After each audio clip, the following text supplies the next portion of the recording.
I DNF'd One Golden Summer last year on my summer holidays, so I'm going to reread it and see, was this right book, wrong time, or is it just not for me? Because I paid for this, so I'm not giving up that easily. Hi, I'm Georgia. Welcome back. Today we are rereading One Golden Summer, or we're going to attempt to reread it. I don't know. I just didn't feel this. I read Every Summer After, loved it, loved the messiness of it, tried to read this, and just was not feeling it. And on your holidays, you're not messing about. So I just chose to softy and effort, and I'm coming back now with Every Summer After this week. There is no better time than to go back into this whole world.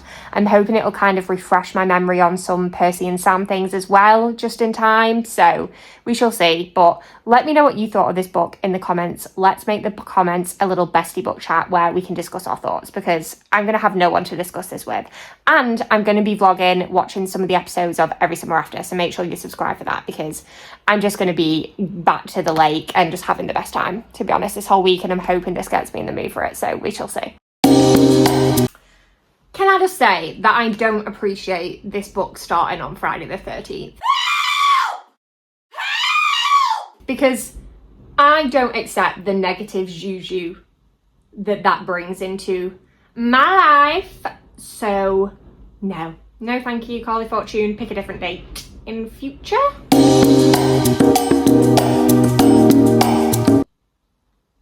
And I've never been asked to edit out cellulite before. One, rude. And two, this editor would be in for the shock of her life if she met any normal woman, I imagine, because cellulite is literally normal as far as I'm concerned. So she can bog off, to be honest. Oh, I love Nana as a name. Like, how cute that she's known as Nan. I love it. To, like, everyone. I kind of feel like that's special. Is this photo who I think it is? Please be. I think I know it is. After reading Every Summer After, I think I know what this photo is. I can feel your anxiety all the way back in Barry's Bay. Yeah, girl, same. Love a relatable FMC who is crippled with anxiety in every waking moment of her life, because same. Okay, let's go.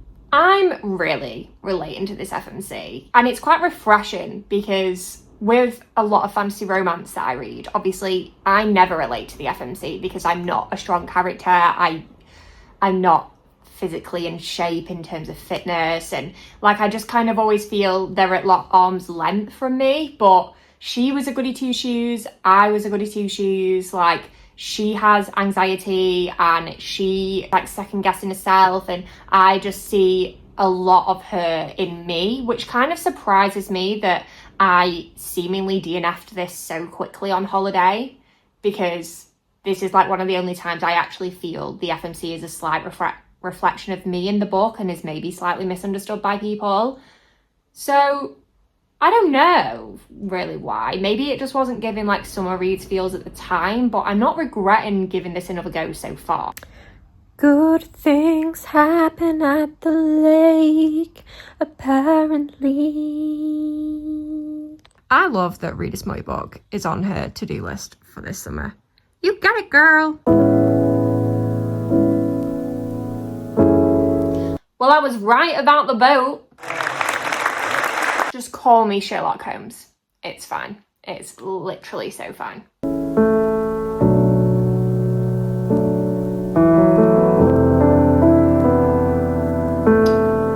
Oh, that's why it's called One Golden Summer. Do you know what? I love it when a book title makes sense. Like this, when you get that moment where you're like, that's why the book's called that. It's really satisfying for me. I don't know if that's just a personal thing, but yeah, I always feel so satisfied when I figure out why the book is called whatever it's called. I'm sorry, but the Liff Laugh Lake magnet has me deceased. My mum would be all over that. Liff Laugh Lake, if we lived at a lake house, that would be everywhere. It would be like on the photo frames, on the fridge magnet, on all the walls. My mum loves a catchphrase. So, Live Laugh Lake, she'd be all over it. It's little things like this that I'd love in a book, where it's just like, yeah, my mum would so have that and she would think it's really cool. Bless. Feels authentic. Ooh, they flirting. Go on, girl.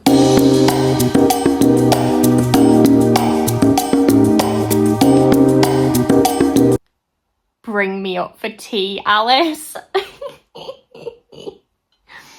Harry asked me to put in a good word, so this is me putting in a good word. At least you tried.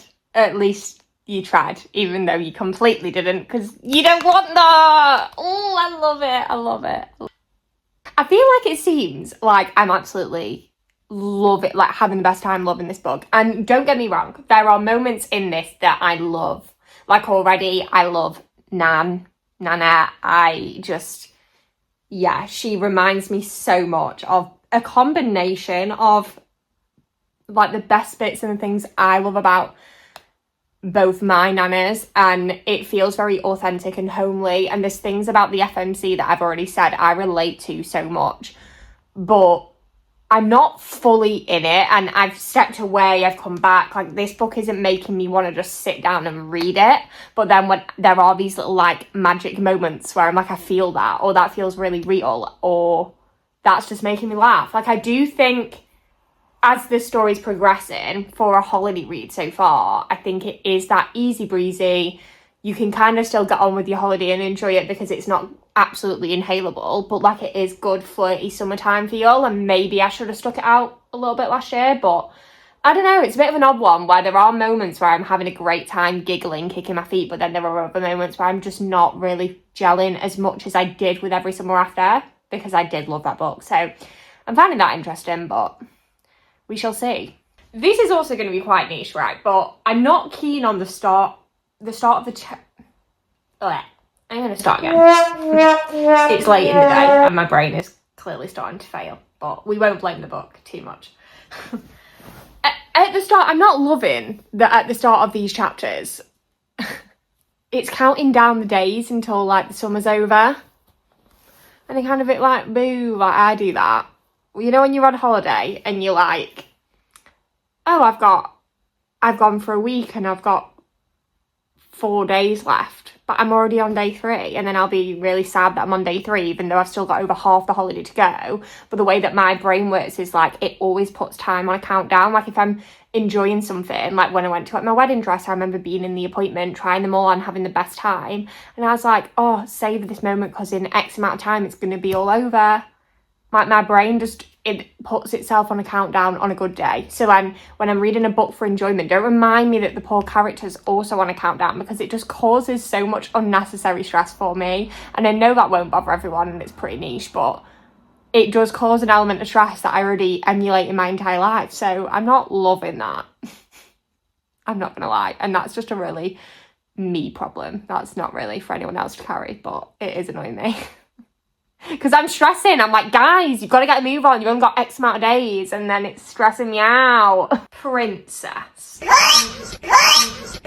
I'm not into the cute pet names, I'm not going to lie. And my brain's just wondering, I'm like, do I get back into colouring? I'm just like kind of reading this and internally having a debate with myself of like, I've got so many colouring books and pens, and I'm like not using them, and I feel bad. Like, I've got a gorgeous 4th wing colouring book, and I'm just like debating whether do I get back into audiobooks and colouring. But I'm really off audiobooks at the moment, and I've not coloured in ages. And then I'm like, no, the book, the book. But then he's calling a princess, and I'm like, well, what do you want me to do with that? What do you want me to do? Because it's not doing anything for me. So I'm just going to ignore it, debate whether I should get back into colouring until you've stopped speaking like that. Thank you so much. So that's how it's going. No.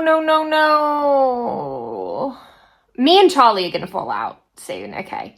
Just a wild prediction. Completely off its behaviour.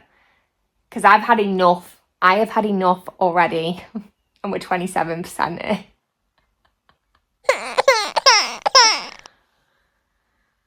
Pray for me, send thoughts and prayers.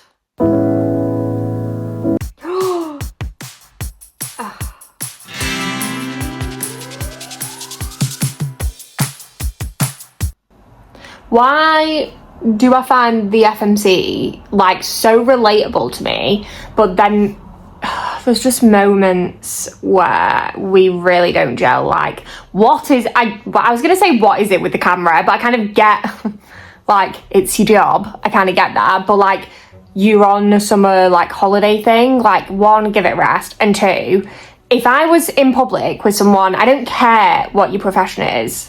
Okay, you could be the photographer for Vogue, I don't care. If I'm having fun in a safe environment and you're taking photos unconsented to on me, I was going to say unpermissionized, but that's not it.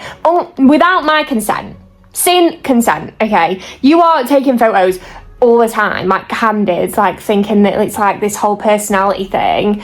No, like I hate my photo getting taken, okay? And if someone was doing that around me, friend or foe, you would be foe, because that would make me so uncomfortable. Like I would be on edge, I wouldn't enjoy my day, I'd be constantly worrying, like what do I look like on that? And that sounds really vain, but actually no, like I'm a deeply insecure person about my appearance. I hate my appearance. Why am I on YouTube doing a video then? I don't know, but at the same time, just ignore that, okay? We're just discussing books here. But like I have to be in the right mindset, and you just doing your thing but using me as your muse would not be okay. Like genuinely we would have a problem, because I don't even like my family taking photos of me when I'm like dolled up and like ready for it. Do you know what I mean? Maybe that's a me thing, but so I'm like trying to get behind it, but then she's doing that and I find it literally insufferable. So there's that. There is that. Oh my God! Okay, it's happening. Everybody stay calm. Why is he doing this? He is doing my head in. Please get it together. Please, no. Okay, let's go. Okay, let's go. Okay, let's go.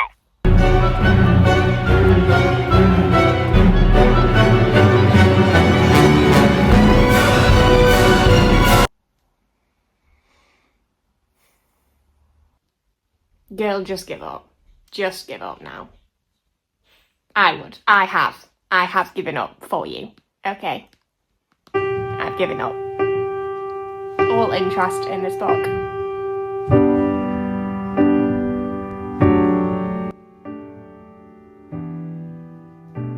Do I matter to you?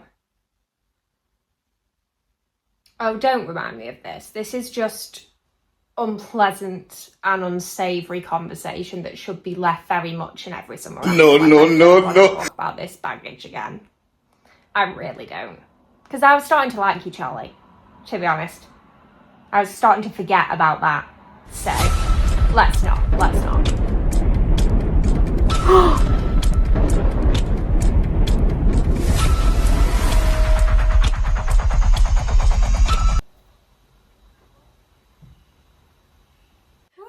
Good things happen at the lake. Oh, yes, they do. Yes, they do. I love it. What now? What now? This man.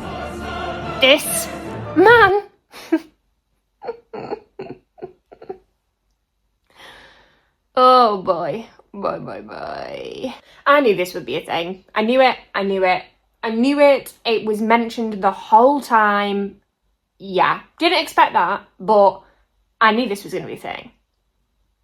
I just knew it. And I knew, I got the whole thing.